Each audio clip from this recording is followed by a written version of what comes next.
Pakeezah movie की कहानी कुछ इस तरह शुरू होती है कि तवायफ़ों की दुनिया में एक हुस्न की परी नरगिस थी। दूर दूर तक उसकी खूबसूरती के चर्चे। लोग उसके पैरों तले अपनी दुनिया ढूंढते थे। लेकिन नरगिस प्यार कर बैठी शहाबुद्दीन से। एक रात शहाबुद्दीन नरगिस को अपने साथ तवायफ़ों की दुनिया से हमेशा के लिए आज़ाद करने अपने साथ ले गए। लेकिन शहाबुद्दीन के घर वालों ने नरगिस को अपनाया नहीं, बल्कि उसकी इतनी बेइज्जती की कि नरगिस सीधा वहां से भागती हुई कब्रिस्तान में आश्रय लेने चली गई। शहाबुद्दीन ने उसे ढूंढने की कोशिश की, पर वो मिली नहीं। एक दिन नरगिस की बहन नवाब जान को आखिर उसका पता मिल ही गया और वो अपनी बहन को ढूंढती हुई कब्रिस्तान पहुंची। लेकिन तब तक नरगिस की जान चली गई थी। उसके पास उसकी बच्ची साहिब जान थी। अपनी बहन की बेटी को अपने साथ लेकर नवाब जान वापस कोठे पर आ गई। इस बात को 17 साल बीत चुके थे। साहिब जान अब जवान हो चुकी थी। उसकी खूबसूरती, अदा और रूप पर सभी लोग फिदा थे। शाम को साहिब जान कोठे पर अपनी सुरीली आवाज में महफिल जमा देती। मरते समय नरगिस ने अपने पति शहाबुद्दीन को एक खत लिखा था, जिसमें उनकी बेटी का जिक्र था। किस्मत का खेल देखिए, 17 साल बाद शहाबुद्दीन को वो खत मिल जाता है। वो अपनी बेटी को ढूंढते हुए कोठे पर पहुंचते हैं, जहां नरगिस की बहन नवाब जान शहाबुद्दीन को खूब ताना मारती है कि उसकी बहन की मौत के जिम्मेदार वही हैं। शहाबुद्दीन को अपनी करनी का पछतावा होता है और वो अपने साथ अपनी बेटी को वहां से ले जाना चाहते हैं। लेकिन नवाब जान उन्हें दूसरे दिन सुबह आने को कहती है। दूसरे दिन की सुबह होने से पहले ही साहिब जान को उस कोठे से दूसरे कोठे भिजवाया जाता है। जब वो ट्रेन में सफ़र कर रही होती है, तब फॉरेस्ट ऑफिसर सलीम उसी ट्रेन के डिब्बे में चढ़ जाते हैं। सलीम साहिब जान के सुंदर पांव देखकर एक खत उसके पैरों के पास रखकर अपने स्टेशन आने पर उतर जाते हैं। जब साहिब जान नींद से उठती है, तब खत पढ़ती है, जिसमें लिखा था कि आपके पैर बहुत सुंदर हैं, इन्हें ज़मीन पर नहीं रखिएगा, ये मैले हो जाएंगे। ये खत पढ़कर साहिब जान सोचती है कि वो कौन है जिसने इतनी खूबसूरती से उनके पैरों की तारीफ की है। खैर, साहिब जान दूसरे कोठे पर पहुंच जाती है, जहां रात की महफिल सजती है। वहां के नवाब साहिब जान की खूबसूरती पर फिदा हो जाते हैं।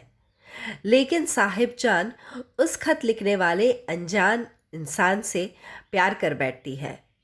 जब भी वो गुजरती हुई ट्रेन की आवाज़ सुनती है, तब उन्हें वो खत याद आ जाता है।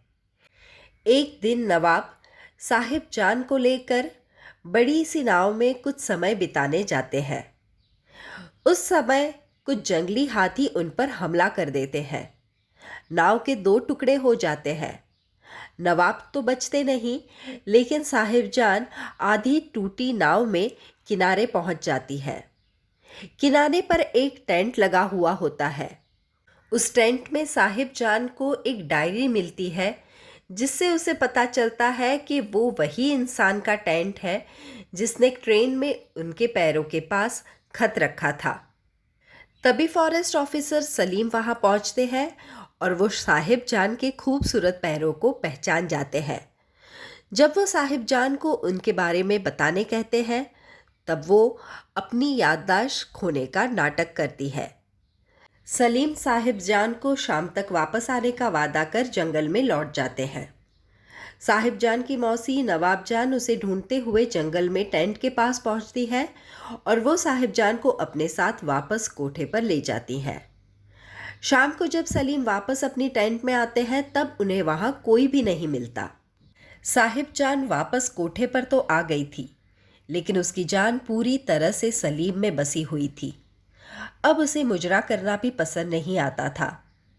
एक दिन साहिब जान की मौसी पैसों के लालच में ज़बरदस्ती एक आदमी को साहिब जान के कमरे में भेज देती है।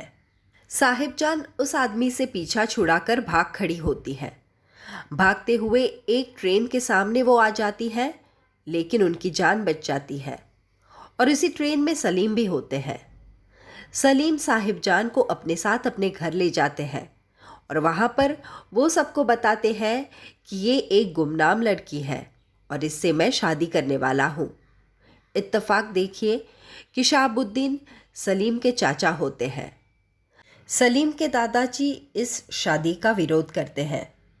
सलीम साहिबजान को लेकर वहाँ से चले जाते हैं और तभी साहिबजान सलीम को अपनी सच्चाई बता देती हैं कि वो एक तवायफ है और वो ये सब कुछ भूलने का नाटक कर रही थी। सलीम को साहिबजान की सच्चाई का पता होने के बावजूद भी वो उसे पूरी तरह से अपना लेते हैं। सलीम साहिबजान के साथ शादी करने जा रही होती है, लेकिन रास्ते में एक आदमी साहिबजान को पहचान जाता है और उनसे बदतमीज़ी करता है। उस आदमी और सलीम के बीच हाथापाई हो जाती है। साहिबजान ये सब देखती है। उसे एहसास होता है कि उसका अतीत कभी भी उसका पीछा नहीं छोड़ेगा। निकाह के दरमियान सलीम साहिबजान को पाकीज़ा जैसा सुंदर नाम दे देते हैं, लेकिन साहिबजान अपनी किस्मत को रोती हुई वहाँ से भागकर शादी के लिए ना कहकर कोठे पर लौट जाती है। साहिबजान की ना सुनकर सलीम पूरी तरह से टूट जाता है। साहिबजान भी कोठे पर लौटकर सलीम को खूब याद करके अपनी सहेली के सामने अपनी फूटी किस्मत को लेकर खूब रोती है। साहिबजान को सलीम का खत मिलता है कि वो शादी करने जा रहे हैं और वो चाहते हैं कि साहिबजान उनकी शादी में मुजरा करे। साहिबजान इस बात के लिए मान भी जाती है और सलीम की शादी में मुजरा करने उनके घर पहुंच जाती है। सलीम अपनी पाकीज़ा को सबके सामने नाचता नहीं देख सकते और वो वहाँ से चले जाते हैं। साहिबजान अपने प्यार के जुनून में टूटे हुए कांच पर खूब नाच नाच कर खून खून हो जाती है और तब उनकी मौसी नवाबजान वहाँ पर बैठे शहाबुद्दीन को ये सच बताती है कि साहिबजान कोई और नहीं बल्कि उनकी ही बेटी है। शहाबुद्दीन ये बात सुनकर जैसे ही अपनी बेटी के पास जाने वाले होते हैं, तब सलीम के दादाजी नवाबजान को गोली मार देते हैं। ये गोली शहाबुद्दीन अपने आप पर ले लेते हैं। गोली लगते ही शहाबुद्दीन वहाँ ढेर हो जाते हैं। सलीम भी वहाँ पहुँच जाते हैं। शहाबुद्दीन मरने से पहले सलीम से वादा लेते हैं कि सलीम उनकी बेटी साहिबजान से शादी कर उसे हमेशा के लिए तवायफ की ज़िंदगी से आज़ाद करेंगे। सलीम वादा करते हैं और शहाबुद्दीन की जान चली जाती है। आखिर शादी के दिन एक तरफ शहाबुद्दीन का जनाजा निकलता है और दूसरी तरफ उनकी बेटी की डोली। मरते मरते शहाबुद्दीन हमेशा के लिए अपनी बेटी को कोठे की दुनिया से आज़ाद करते गए। तो ये थी सुपरहिट क्लासिकल मूवी पाकीज़ा की कहानी। ऐसी ही नई पुरानी हिंदी मूवीज़ की कहानियों के लिए please do subscribe to my channel popcorn time with Vandana. धन्यवाद।